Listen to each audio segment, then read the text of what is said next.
जी हाँ, नमस्कार दोस्तों, कैसे हैं आप लोग। आशा करता हूँ आप लोग ठीक होंगे। भोजपुरी गायक तूफान रांची का एक और ब्लास्ट का सॉन्ग अभी रिलीज किया गया है, बताएंगे आपको इस वीडियो में। अगर आप तूफान रांची को चाहने वाले फैंस हैं, इस वीडियो को दिल से लाइक करके चैनल को सब्सक्राइब करें और बिना समय लेते हुए इस वीडियो को स्टार्ट करते हैं। और आप लोग को बता दूं कि भोजपुरी गायक तूफान रांची का एक और ब्लास्ट का सॉन्ग अभी रिलीज किया गया है।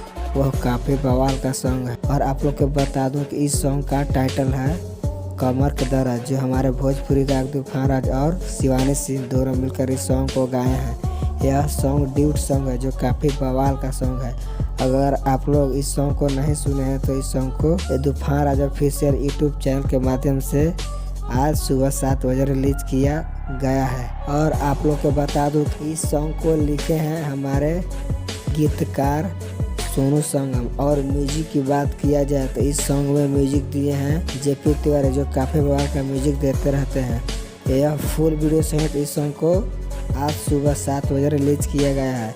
अगर आप लोग इस सॉन्ग को नहीं सुने हैं तो इस सॉन्ग को एक बार ज़रूर सुने। अगर आप लोग मेरे चैनल पर नए हैं और यह वीडियो अच्छी लगी हो तो मेरे चैनल को भी सब्सक्राइब करें। तो मिलते हैं नेक्स्ट वीडियो में। जय हो भोजपुरिया समाज।